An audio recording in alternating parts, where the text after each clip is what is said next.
Bueno, ¿cómo están? Espero que anden muy bien. Vamos a empezar con esta clase, con lo que es el bloque legal de la materia, ¿sí? Así que primero vamos a hacer la clase y después, como ya saben, en el encuentro que tengamos, tanto con la comisión del jueves, el jueves a las 6 de la tarde, o la del viernes, el viernes a las 8 de la mañana, vamos a saldar las dudas que queden, ¿sí? Vamos a empezar, como dije, con el bloque legal. Y como primera medida es importante que nos planteemos que el concepto de derecho no es uno ni tampoco es único, ¿sí? Es algo que va a estar en debate, está en debate en forma permanente en la academia, pero también cada vez que se presenta un conflicto entre dos personas y, por ejemplo, ambas creen tener derecho a algo. La idea de la materia es que ustedes accedan a una definición que sea simple, que en parte no existe eso, porque no estamos ante una ciencia exacta ni tampoco una ciencia simple, pero vamos a quedarnos con las definiciones que nos sean útiles para lo que necesitamos charlar a lo largo de la cursada, ¿sí? Hay muchos autores que escribieron mucho sobre qué es el derecho. Nosotros vamos a trabajar en esta parte con el material que les sirva a ustedes, pero no vamos a dar nada por sabido tampoco, ni por cerrado, porque lo haya dicho un autor o lo haya dicho otro autor. Entonces, la pregunta es, ¿en qué lugar nos vamos a parar para pensar una definición de derecho? Como punto de partida podemos tomarnos a nosotros mismos, ¿sí? Cuando nosotros nacimos, el derecho ya existía y seguramente cuando no estemos, también sigue existiendo. Y eso tiene que ver con que el derecho puede ser anterior a nosotros, pero no va a ser anterior al ser humano como especie. ¿Por qué? Porque el derecho es un producto que es cultural, es generado por el hacer del ser humano, entonces lo primero que tenemos que saber es que vamos a estudiar un producto humano cuando estudiemos al derecho. Que el derecho sea un producto humano no significa que el hombre pueda existir sin derecho. Siempre que haya un grupo humano va a existir derecho. Sin embargo, la forma y el sentido que toma ese derecho no es natural. Cada sociedad, digamos, va a producir su orden jurídico. A veces nosotros escuchamos decir que, por ejemplo, la Constitución Nacional nació en tal año, pero el derecho no nace ni surge tampoco de una forma espontánea, ¿sí? Es un producto humano y por ende también es un producto social. Esto puede parecer obvio, pero el derecho surge porque se tienen que regular conductas entre seres humanos. Una persona que está aislada no necesita derecho. En este caso no va a existir ni siquiera derecho. Tiene que haber grupo humano. Si el derecho es un producto social, entonces va a ser distinto según la sociedad de que se trate, es decir, según la sociedad que genera ese derecho. El derecho en Israel no es el mismo que en Paraguay. A su vez, y lo vamos a ver más adelante, escuchamos hablar de derechos humanos, por ejemplo, universales, es decir, que son para todos los seres humanos por igual. El objetivo nuestro para estos encuentros en los que vamos a hablar de derecho y la enfermería no es que ustedes memoricen normas, que sepan artículos de las leyes de memoria, ni mucho menos. De hecho, eso es lo de menos, porque el derecho tiene otra característica que es importante. No solo es un producto humano y social, sino que también es histórico. Y por lo tanto, como la historia, también es cambiante. El derecho es el producto del hombre y de la mujer en un momento y en un espacio determinado. Por ejemplo, no hace muchos años en la Argentina se discutía si los matrimonios se podían divorciar y de hecho no estaba permitido que eso pasara. En la actualidad, nuestras leyes no solo permiten el divorcio, sino que permiten uniones que antes eran impensadas y incluso se ha cambiado lo que es la definición de la familia. U otro ejemplo, bueno, en 1991, la Corte Suprema, que es el órgano máximo de justicia, afirmó que la comunidad homosexual argentina, la CHA, no tenía un fin social útil cuando quiso fundar una asociación civil en defensa de sus derechos. Y en 2010 se sancionó la ley de matrimonio igualitario. Estos dos hechos pasaron en menos de 20 años. Es decir, el derecho, como les decía, es el derecho también en un momento y en un espacio determinado. Entonces, hasta acá sabemos que el derecho es un producto humano, social e histórico. Pero si nos ponemos a pensar, muchas otras cosas también tienen esas características. Por ejemplo, un libro o una buena película también pueden tener esas características de ser un producto humano, social e histórico. Lo que va a distinguir al derecho de una buena película o de otro producto humano es que el derecho va a determinar pautas de conducta. En nuestra vida social nosotros actuamos de cierta forma, al menos en parte, porque el derecho determina que ciertas conductas son obligatorias, que otras están permitidas y que otras están prohibidas. ¿Cómo otorga el derecho esos permisos? ¿Cómo determina prohibiciones? ¿O cómo obliga el derecho? Y bueno, ese es uno de los temas que nosotros también vamos a ver en esta clase. ¿Por qué? Porque lo hace a través de las normas jurídicas. Pero antes de entrar en las normas jurídicas, tenemos que recordar que el derecho no es el único sistema que regula y que ordena la conducta de los individuos, no es el único orden normativo. Les traigo un ejemplo muy simple para que lo puedan ver, para que lo pensemos. En la Argentina no hay ninguna norma jurídica, ni nacional, ni provincial, ni propia de la Universidad Nacional de La Plata, que obligue a ponerse un traje para rendir examen final en la Facultad de Derecho. Sin embargo, una pasa por la puerta de la facultad, bueno, ahora en pandemia no, pasa por la puerta de la facultad y se encuentra un montón de gente que está esperando para rendir examen vestida de traje. No importa si hace frío, si hace calor, el traje está. Y la razón por la que eso pasa es la costumbre. U otro ejemplo, si a un compañero o a una compañera de la facultad le va mal en un final, no hay una norma jurídica que me obligue a mí a decirle, bueno, no te preocupes, la próxima mesa la sacás, ni tampoco hay una norma jurídica que castigue al compañero o a la compañera que se burla y que le diga, por ejemplo, bueno, la verdad te lo mereces porque fuiste un vago toda la carrera. Estas son cuestiones del orden de lo moral, del orden de la moral, ¿sí? Son en todo caso normas morales, que como ya venimos viendo hace unas semanas, son normas morales, pero no tienen que ver con órdenes de conducta en el plano de lo jurídico. Sin embargo, cuando el orden jurídico, cuando el derecho nos dice que si nosotros firmamos un cheque lo tenemos que pagar, no nos está invitando a pensar las razones morales o de otra índole para pagar el cheque. Con que la norma diga que hay que pagar, para nosotros es razón suficiente para tener que pagar. ¿Y esto por qué sucede? Porque el derecho, además de todas esas características que fui mencionando, tiene dos más, que es un ordenamiento establecido por el Estado y que por lo tanto es obligatorio, y por eso es que puede ser coercitivamente impuesto, es decir, se puede imponer mediante la fuerza. Ustedes en el material que tienen a disposición, que está subido en el aula virtual, van a encontrar distintas concepciones del derecho que varían según el autor de que se trate y principalmente según la corriente de pensamiento que represente el autor, pero insisto igualmente que ese material está a disposición, pero nosotros vamos a tomar la definición de derecho que nos sea útil a la materia y para integrar, digamos, este bloque de conocimiento a su carrera sobre todo. Van a encontrar en ese material que, por ejemplo, para Borda, el derecho es el conjunto de normas de conducta humana establecidas por el Estado, con carácter obligatorio y conforme a la justicia. Y Salvat, que es otro autor, va a decir que es el conjunto de reglas establecidas para regir las relaciones de los hombres en sociedad, en cuanto se trate de reglas cuya observancia puede ser coercitivamente impuesta a los individuos.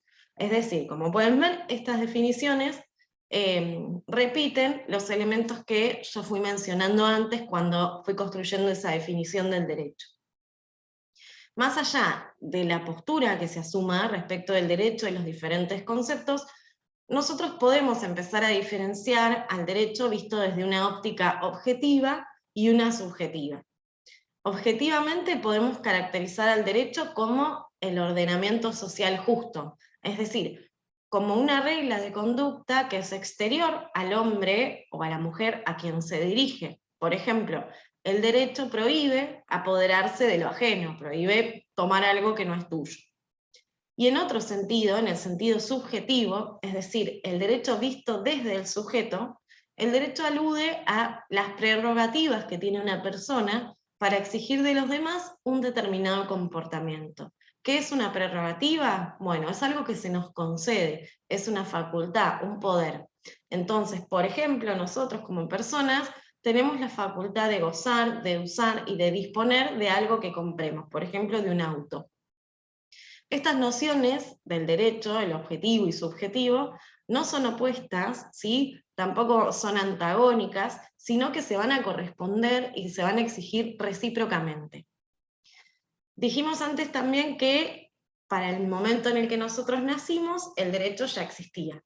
Entonces es importante que sepamos que en la antigüedad el pensamiento sobre el derecho estuvo fuertemente enmarcado por la filosofía.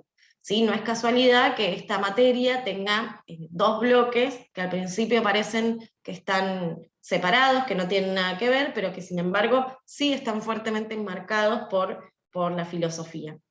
En la antigüedad los autores se ocuparon del derecho natural, ¿sí? Que es un derecho que sus principios son válidos, dicen, para todo tiempo y lugar. Estos principios tienen fundamento en algo que es superior al hombre y que los hombres ni las mujeres pueden cambiar, ni siquiera queriendo cambiarlo. Entonces, para quienes desarrollaron este pensamiento, los principios y los contenidos de este derecho natural no están sujetos a las cuestiones históricas que yo mencionaba antes, no tienen esa visión. ¿Cuál es el fundamento del derecho natural? Bueno, ese fundamento va a ser diferente según la escuela de pensamiento de la que nosotros hablemos. Para la católica, el fundamento va a estar, por ejemplo, en la voluntad de Dios. Para la corriente protestante clásica va a estar en la naturaleza humana, y para el pensamiento racionalista, el derecho natural se va a fundamentar en la razón, que la entienden como la parte principal de la naturaleza humana. El derecho natural, lo importante es que está conformado por un núcleo del ordenamiento que lo que busca es alcanzar la justicia en la sociedad. Ese es el fin. Y el derecho positivo es justamente la concreción del derecho natural, es decir, es la forma en la que el derecho natural se traduce y se adapta a las circunstancias sociales concretas de un momento histórico determinado. Entonces, bajando esto a tierra, ¿cuál es el criterio que nos permite distinguir lo justo de lo injusto? Porque esa es la pregunta que se hicieron los filósofos al pensar al derecho. Y la respuesta fue que ese criterio que nos permite distinguir lo justo de lo injusto es justamente el derecho natural. Que si la ley es conforme al derecho natural, entonces es justa, y si no es compatible con él, va a ser injusta. El derecho natural entonces es el que surge de la naturaleza humana, que es revelado al hombre y a la mujer por la razón, y es ese que se produce en nuestra primera intuición, que nos va a permitir darnos cuenta lo que está bien y lo que está mal, ¿sí? Dije también que el derecho positivo era la traducción del derecho natural en un momento dado. Pero lo cierto es que los dos derechos, el natural y el positivo, tienen como aspiración regular concretamente la conducta. Los dos derechos pretenden regir los casos jurídicos concretos. Cuando se da una situación, los dos derechos pretenden poder resolverla. Entonces, lo que abre eso es la posibilidad de un choque entre esos dos órdenes normativos, entre el derecho natural y el derecho positivo. Y a partir de ese choque pueden diseñarse dos posiciones de la filosofía del derecho que son contrapuestas, y que son el justnaturalismo y el positivismo. El justnaturalismo sostiene que el derecho positivo está subordinado al derecho natural, entonces, en caso de un conflicto entre los dos, entre el derecho natural y el positivo, hay que sacrificar al derecho positivo, ¿sí? Porque este está subordinado al derecho natural.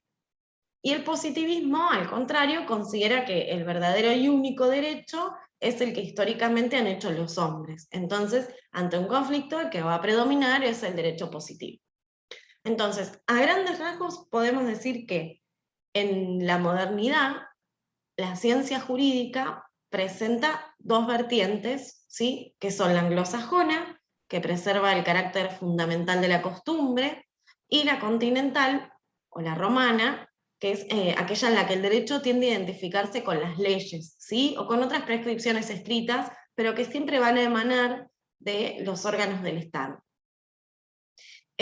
Ustedes en el material que subimos van a encontrar estas teorías, ¿sí? Con mucho más desarrollo, detalle, con un lenguaje más propio también de los manuales de derecho, así que ante cualquier interés pueden recurrir a la bibliografía. Yo voy a seguir avanzando un poquito más.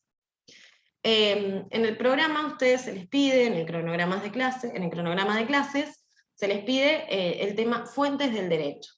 Entonces, lo primero que vamos a decir es que cuando hablamos de fuentes del derecho, estamos haciendo mención a eso que le da origen al derecho, y también a eso que exterioriza algo que es preexistente, que ya existe.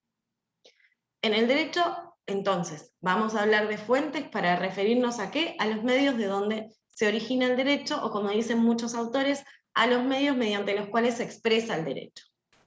Las fuentes del derecho son la ley, la costumbre, la jurisprudencia y la doctrina, ¿sí? Son 4.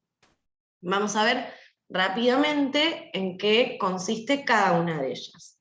Nosotros vamos a empezar por las leyes. Las leyes que son reglas generales, son abstractas, son obligatorias, ¿sí? Y emanan de una autoridad pública que está autorizada justamente a generar una ley, como puede ser el Poder Legislativo o el Poder Ejecutivo en nuestro caso, y que rigen la conducta de las personas. Actualmente la ley podemos decir que es la fuente de derecho más importante, ¿sí? A diferencia de como sucedía en la antigüedad, en la que quizás la fuente de derecho más importante era la costumbre. Nuestro ordenamiento tiene algo que es una complejidad, por decirlo de alguna manera. ¿Por qué? Porque hay una convivencia de normas. Nosotros adoptamos un sistema de gobierno que es federal, como ya saben, a través de la Constitución Nacional, y ahí conviven diferentes ordenamientos jurídicos. Esto igual en un ratito lo voy a explicar, pero cuando decimos que conviven, tenemos que pensar que en la cima del ordenamiento jurídico se va a encontrar la Constitución, que es la ley fundamental del Estado, y que luego van a existir por debajo de ella leyes, decretos nacionales, constitución, leyes y decretos provinciales, ordenanzas municipales, y pensémoslo como en un modo de pirámide, donde lo que está por encima es la Constitución y los tratados internacionales con jerarquía constitucional. Dijimos que entonces que las leyes son obligatorias, y lo son para todas las personas que habitan o transitan el territorio argentino, no importa si son ciudadanos o extranjeros, si tienen domicilio en la Argentina o están de paseo. Para todos los ciudadanos. Para todas las personas que habitan o transitan el territorio argentino, y no solo para los ciudadanos. ¿Desde qué momento son obligatorias las leyes? Son obligatorias desde el momento de su publicación y desde el día que se determina en la publicación. Si no tiene un día determinado cuando se publica la ley, va a ser obligatoria después de los 8 días en que se publicó en forma oficial, que salió en el boletín oficial.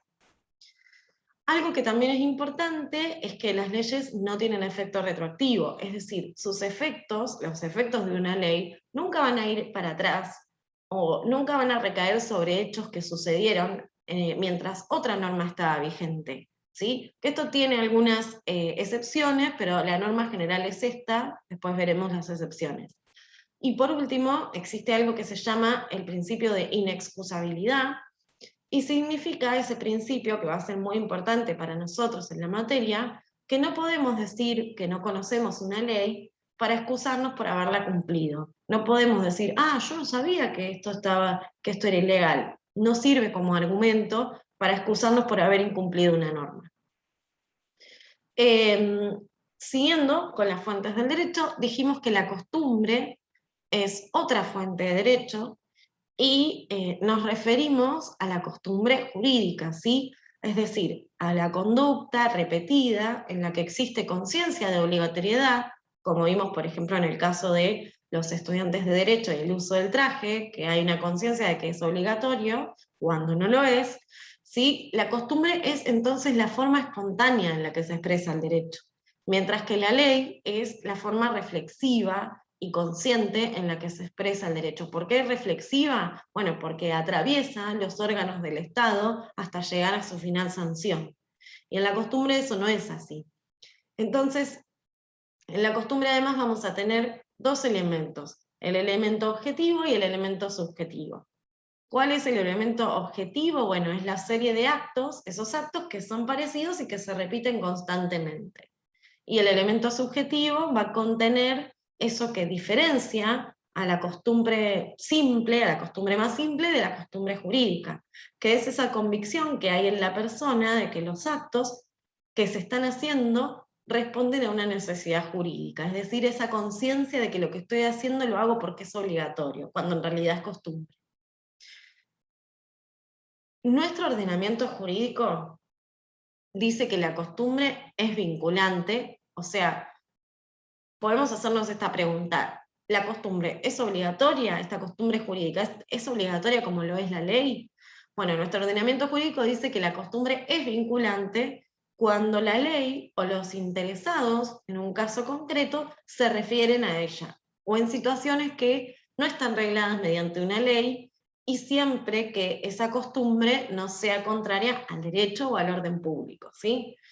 Bien, entonces hasta acá hemos trabajado las fuentes del derecho, vimos la ley y la costumbre jurídica. Y ahora vamos a pasar a las otras dos fuentes que mencioné antes, que son la jurisprudencia y la doctrina, ¿sí?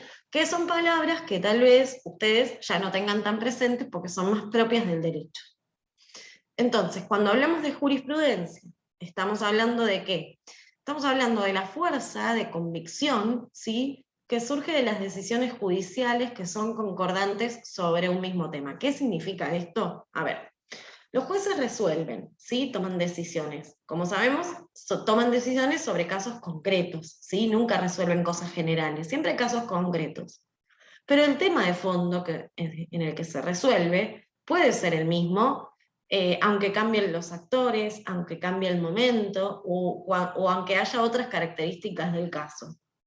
Entonces, esas decisiones sobre el mismo tema van generando un acuerdo que se llama jurisprudencia, es decir, la forma habitual en la que se pronuncian los jueces sobre un tema. Y luego, ¿qué pasa? Bueno, esa decisión anterior que hay va a influir en las próximas decisiones que se tomen sobre el tema. Por ejemplo, en nuestro país, el Código Penal habilitaba la interrupción del embarazo cuando este fuera producto de una violación a una mujer demente. La palabra demente era clave, porque si no había una demencia declarada, pero sí había una violación, no se permitía interrumpir el embarazo. Recién fue en el año 2012 que cambia la jurisprudencia, es decir, hasta ese momento la interpretación que los jueces hacían del Código Penal era esa, que si había violación, pero no había demencia, no se permitía la interrupción del embarazo, no se permitía el aborto no punible. En 2012, con el fallo FAL, que es muy conocido por sus siglas, la Corte Suprema estableció por unanimidad que el Código Penal sí permitía el aborto en casos de violación. Y este fallo significó un cambio muy importante, porque de ahí en adelante los demás casos que llegaban a la justicia contaban con ese antecedente, esa jurisprudencia que les permitía pelear, que les permitía ganar una interrupción del embarazo en caso de violación. En nuestro país, de todos modos, la jurisprudencia no es obligatoria, es decir, los jueces no están obligados a seguir lo que otros tribunales o ese mismo tribunal dijo sobre el mismo tema, ¿sí? Salvo algunas excepciones que son los fallos plenarios, pero no es necesario que entremos en eso, ni en esos detalles, nosotros nos quedamos con esto. En nuestro país, la jurisprudencia no es obligatoria. Y la última fuente que vamos a ver es la doctrina. ¿Sí? Que la doctrina, ¿qué es? La doctrina es todo el material que producen los que estudian el derecho.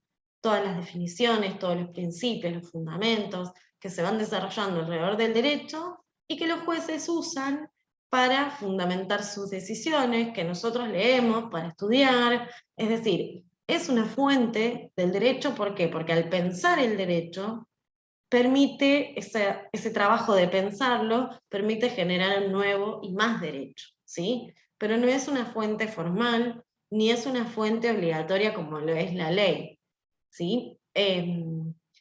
O la costumbre, o la jurisprudencia con sus matices, como ya vimos. No es una fuente formal, la doctrina. Bien, Entonces, habiendo hecho este recorrido sobre qué es el derecho, cuáles son sus fuentes, vamos a entrar en el concepto de norma jurídica, recordándoles una vez más que nosotros vamos a tomar las definiciones y los conceptos que nos simplifiquen el abordaje de la materia en clase, pero que ustedes cuentan con el material si lo que quieren es seguir leyendo o profundizar en lo que vamos trabajando o repasar algo que no se entendió. A ver, por lo que nosotros venimos viendo, las normas no están solo en el derecho. Ni siquiera las normas que nos indican conductas son solo las del derecho. Ya vimos que la moral, ya vimos que la costumbre también determinan pautas de comportamiento. Entonces, si queremos saber qué son las normas jurídicas, primero tenemos que hablar un poco sobre las normas en general, ¿sí? Y si queremos saber qué son las normas en general, tenemos que hablar un poco sobre el lenguaje. ¿Por qué sobre el lenguaje? Porque las normas forman parte de lo que es el lenguaje prescriptivo, ¿sí? ¿Qué significa esto? Bueno, con el lenguaje nosotros podemos hacer muchas cosas. Usamos el lenguaje para describir la realidad, por ejemplo, diciendo, esta clase es larga. Podemos también expresar una emoción diciendo, qué aburrida que es esta clase. También podemos requerir información, como cuando ustedes preguntan muchas veces, ¿esto entra todo en el parcial? Pero cuando hablamos del lenguaje prescriptivo, lo que buscamos es dirigir la conducta de otra persona a través de una orden. Es decir, la función que cumple es la de dirigir el comportamiento de las personas. Entonces, las normas son prescriptivas. Indican acciones que debe realizar un sujeto. Como dice Nino, que es un autor argentino del siglo XX, las prescripciones indican una superioridad física o moral del individuo que la emite sobre el sujeto que debe acatar el mandato. Es decir, solo quien tiene autoridad para mandar a otro prescribe conductas. Por ejemplo, nadie le ordena a su jefe lo que tiene que hacer, o al menos nadie que quiera seguir teniendo trabajo va a ir y le va a ordenar a su jefe lo que tiene que hacer. Ya vimos antes que una norma puede prescribir una obligación o una prohibición. Y también vimos que puede permitir hacer algo, ¿sí? Hay un autor que es Hans Kelsen, que no era argentino, sino que era austríaco, elaboró una teoría de las normas jurídicas que es de lo más famosa, ¿sí? Para Kelsen, una norma lo que establece es un querer, un acto de voluntad por el cual el legislador consigna algo que debe suceder, ¿sí? La norma señala una conducta debida, no debida, sino debida de deber, es decir, que debe ser realizada por el agente. Pero, ¿qué es eso que debe suceder? Las normas jurídicas prohíben, ordenan o permiten ciertas conductas, y sí, esto ya lo repetí varias veces. Por ejemplo, está prohibido ser diputado y ministro de Justicia al mismo tiempo. Es obligatorio que los funcionarios públicos presenten su declaración jurada y está permitido formar parte de una asociación civil. En el primer caso, está prohibido ser diputado y ministro de Justicia al mismo tiempo. Vemos que la prohibición está clarísima. En el segundo caso, que dice es obligatorio que los funcionarios públicos presenten su declaración jurada, vemos que el mandato, la obligación de hacer algo, también está clara, presentar la declaración jurada. Y en el tercer caso, el de la asociación civil, que nos dice está permitido formar parte de una asociación civil, vemos que está permitido ser parte, pero también está permitido no serlo, ¿sí? Ahí tenemos ejemplo de cómo la norma prohíbe, ordena o permite conductas. Entonces, reconocer una norma puede ser simple. ¿Por qué? Porque se utilizan palabras o términos que son comunes al tipo del lenguaje del que hablamos, a este lenguaje prescriptivo, ¿sí? Por ejemplo, se prohíbe tal cosa, se podrá tal otra. Sin embargo, hay normas que no utilizan estas palabras o conceptos, que no las utilizan. Por ejemplo, el Código Penal establece prohibiciones de conducta de otra forma. No dice está prohibido robar. El Código Penal lo que dice es establece una pena de este tipo para quien lo haga, o sea, para quien robe. Entonces, la norma explícita, más allá del uso que haga del lenguaje, la norma, explicita lo que está permitido, prohibido, facultado u obligado. Pero ¿cuándo es obligatoria la norma para las personas? O sea, ¿cuándo existe como norma jurídica dentro de un sistema jurídico? Esas son las preguntas que nos tenemos que hacer, y hacernos estas preguntas es preguntarnos por la validez de la norma como norma jurídica. Algunos pensadores, como Aristóteles, plantearon que la validez de la norma dependía de su cumplimiento, ¿sí? La norma es válida porque es obedecida. Y Kelsen, en otra vereda, que decía que hizo una teoría muy famosa, Kelsen exigía un mínimo de eficacia en las normas jurídicas, pero relacionaba la validez con que la norma jurídica emanara de una autoridad legitimada por el orden jurídico para dictarla. ¿Qué significa esto? Es decir, la norma va a ser válida si existe a su vez una norma que le permitió a ese órgano dictarla. Entonces, por ejemplo, si el Congreso Nacional crea una ley que fija un nuevo impuesto, esa ley va a ser válida porque la Constitución le da ese poder al Congreso. En cambio, si el presidente de la Nación crea un nuevo impuesto, esa norma no va a ser válida porque el Poder Ejecutivo, según nuestra Constitución, no tiene esa facultad. Pero además, la norma jurídica explicita una conducta que es debida, como ya dije, de deber. Entonces, ¿qué pasa si quien está obligado a realizar una conducta no la realiza? Kelsen plantea que toda norma jurídica, para ser norma jurídica, debe tener una acción, el deber ser, digamos, que sea exigible coactivamente por un medio de autoridad. Y que no existe una norma jurídica si no puede imponerse una acción, si no puede imponerse la acción prescrita por medio de la coacción, que es algo que ya dije hace un ratito. Esta teoría, que ya dije, fue muy famosa, fue muy importante en la historia del derecho, tiene un problema. Y ese problema es que no todas las normas jurídicas tienen la estructura con la que Kelsen las definió. No todas las normas jurídicas imponen obligaciones que puedan ser exigidas judicialmente o coactivamente, ¿sí? El sistema jurídico está integrado por distintos tipos de normas, no solo por ese tipo de normas. Y acá entra otro jugador, que es un jurista de apellido Hart, que nos aclara un poco esto de los distintos tipos de normas, y nos dice que hay, en primer lugar, normas primarias y normas secundarias. Las normas primarias, ¿cuáles son? Bueno, son las que enlazan conductas a premios y castigos. Si realizamos algo que está prohibido, por ejemplo, pasar un semáforo en rojo, vamos a tener un castigo que es una multa. Y las normas secundarias establecen potestades para ciertos órganos o personas.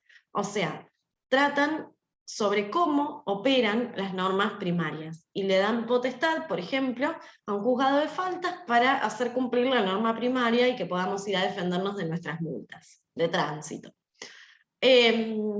Entonces, tenemos normas primarias y secundarias. También vamos a encontrar, como ya mencioné cuando arranqué, al principio, normas generales y normas particulares, ¿sí? Las normas generales prescriben conductas para todos los miembros de una clase en relación a una generalidad de actos.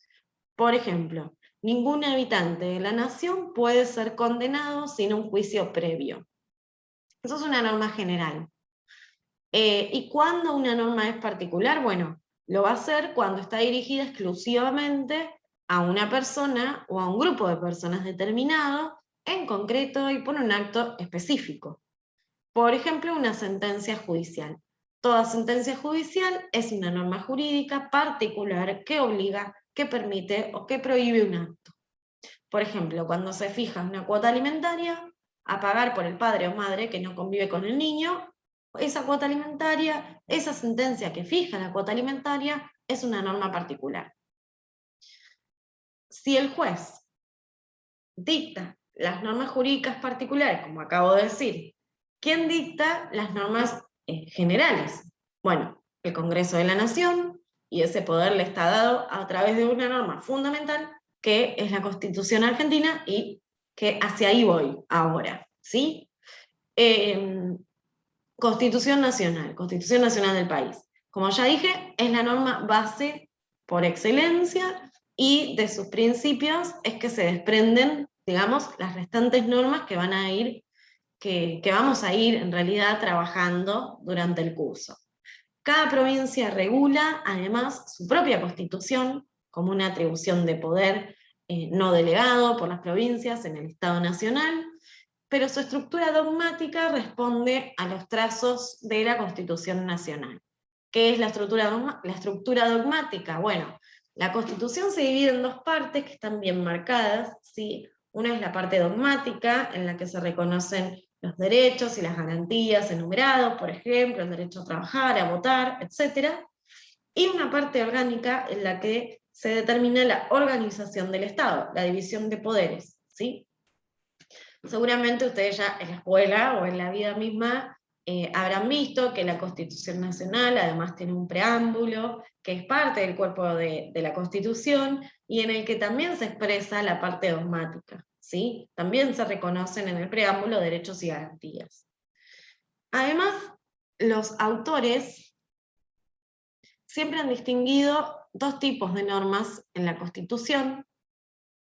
Han distinguido entre las normas operativas y las normas programáticas, ¿sí? Y esa distinción tiene que ver, esa distinción tiene que ver con que entienden que hay normas constitucionales que se valen por sí mismas, o sea, que son operativas. Por ejemplo, el artículo 33, que nos permite invocar el derecho a la vida, porque es uno de los que, como dice el artículo, nacen de la soberanía del pueblo y de la forma republicana de gobierno. Y en contrapartida, existen otras normas constitucionales que, para hacerse efectivas, necesitan de algo accesorio que las complemente, que son las programáticas. Por ejemplo, el artículo 14 y el artículo 14 bis de la Constitución proclaman el derecho a trabajar, y de ahí se desprenden una gran cantidad de normas específicas del tema. Siguiendo con este repaso general de la Constitución Nacional, como saben, en el año 1994 se reformó, y nosotros vamos a ver uno de los puntos importantes de esa reforma, que es la incorporación de los tratados internacionales. Para nuestro país, los tratados internacionales de los que la Argentina forma parte, o haya ratificado y que estén explícitamente mencionados, van a tener jerarquía constitucional. ¿Qué significa esto? Que si dijimos que por encima de las leyes nacionales siempre va a estar la Constitución, bueno, la Constitución en muchas oportunidades no va a ocupar ese lugar sola, porque los tratados, no todos, los mencionados ahí mismo, tienen jerarquía superior a las leyes o constitucional. Entonces, si una ley choca con lo que establece un tratado, la que debe ser cambiada es la ley, si es uno de esos tratados con jerarquía constitucional. Me imagino igualmente que a esta altura de la clase ya se estarán preguntando qué tiene que ver todo esto con la enfermería, si no me equivoqué de video.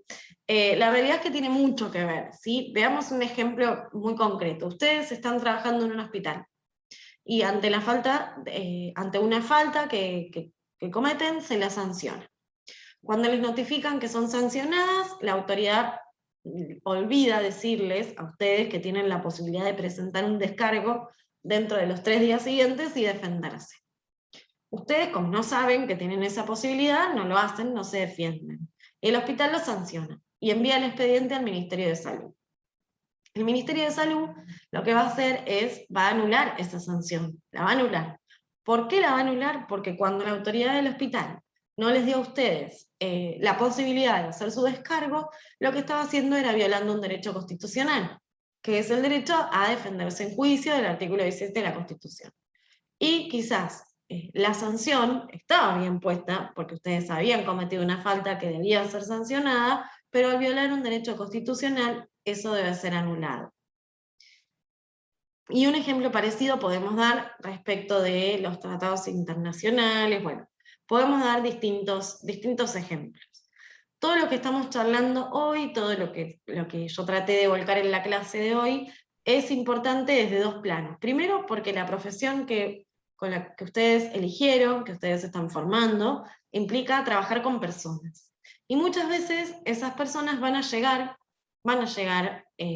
como usuarios, como sujetos de atención del sistema de salud, van a llegar con sus derechos vulnerados, o van a llegar sin conocer cuáles son sus derechos. Entonces, en primer lugar, es importante que ustedes sí los conozcan para que ellos puedan conocerlos, ¿sí? Desde una función hasta pedagógica de su profesión.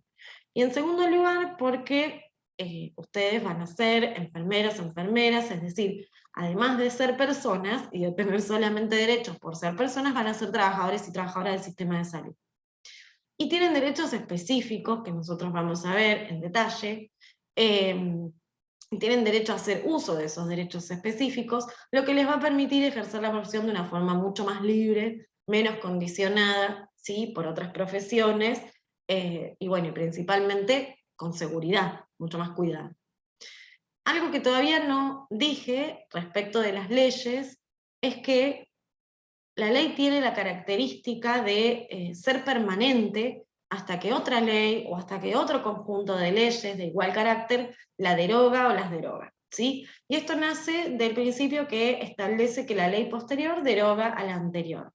De la misma manera que la norma particular o la norma específica tiene preeminencia sobre la norma general, por ejemplo, un artículo de un convenio colectivo de trabajo, que más adelante veremos qué es, puede llegar a primar sobre lo que establece una ley laboral si es más favorable al trabajador o a la trabajadora.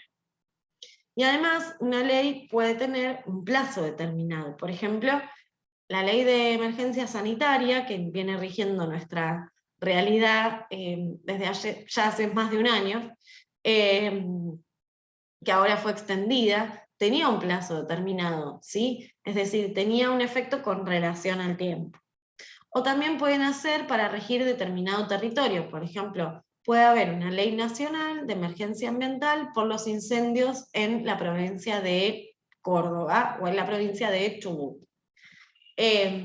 Mencionamos hasta ahora entonces algunos principios y derechos de los que establece la Constitución, pero no dijimos ni que eran principios ni que eran derechos, ¿sí? Dijimos que la ley no puede ser retroactiva, dijimos que la defensa en juicio es un derecho constitucional, y hay otros principios que ustedes van a poder encontrar en los libros que les subimos, como el principio de inocencia, que seguramente lo conocen, la igualdad ante la ley, el derecho a la intimidad, el derecho a peticionar ante las autoridades, es decir, todos aquellos que conocen seguramente por el simple hecho de ser ciudadanos, de ser personas, por haberse formado en la sociedad y las instituciones como la escuela y ahora la universidad.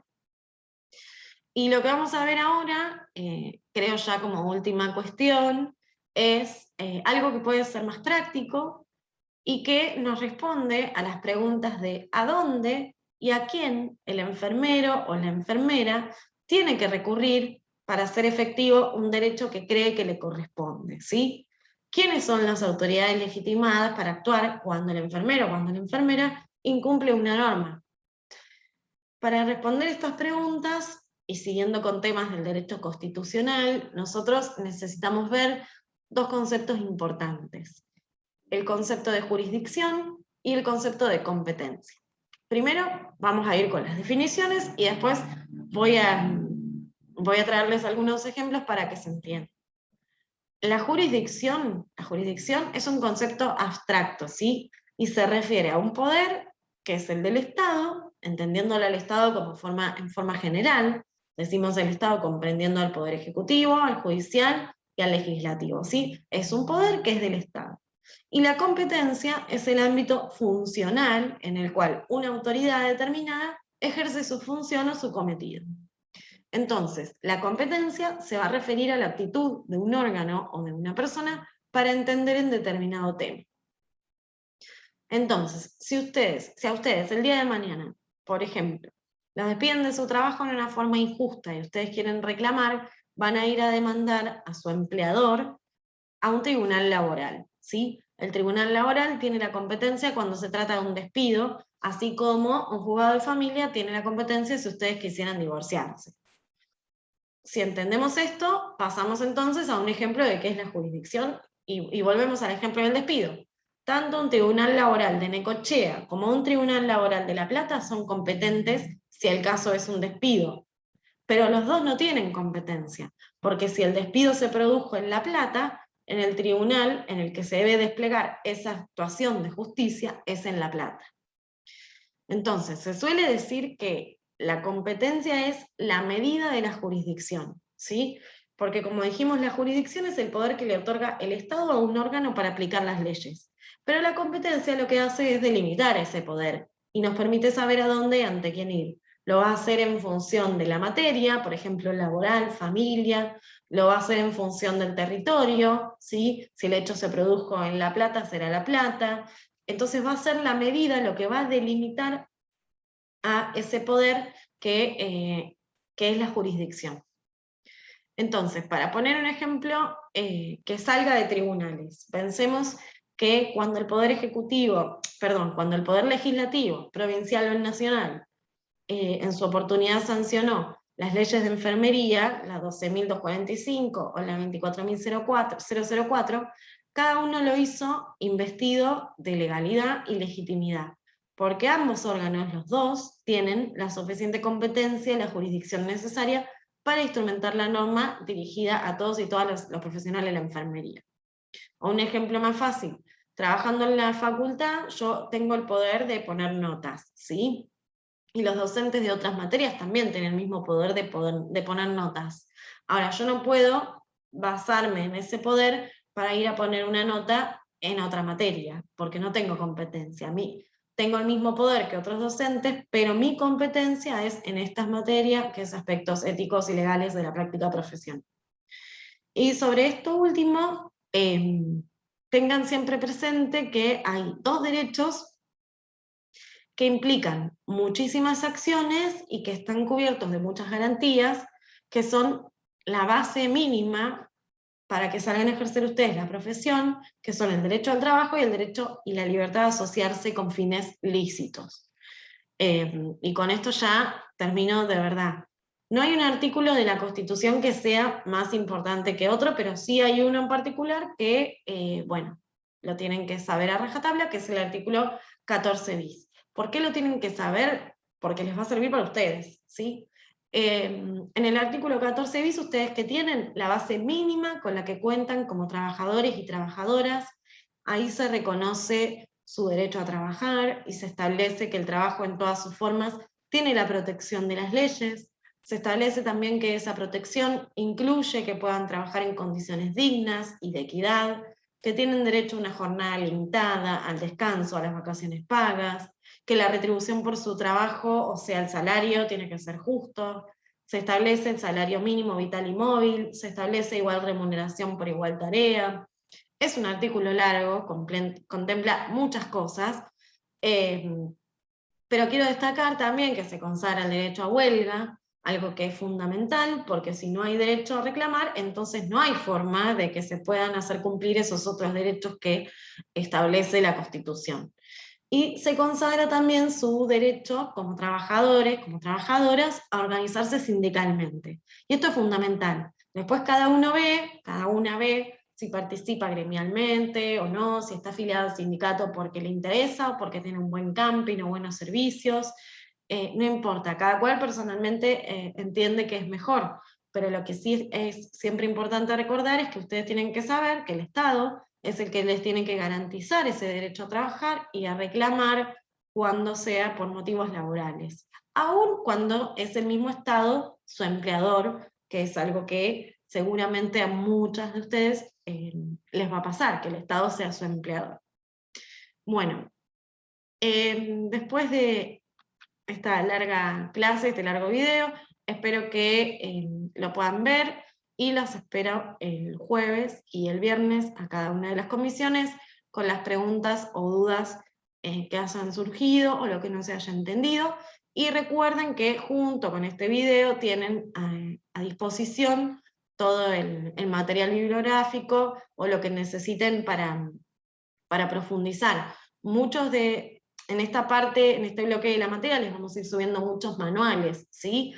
En los que ustedes van a tener que buscar quizás qué es lo que les sirve, pero bueno, son manuales son generales y están pensados quizás para estudiantes de Derecho, pero aún así les van a servir para estos temas que vimos, están para que los puedan ir leyendo. Así que bueno, será hasta la próxima.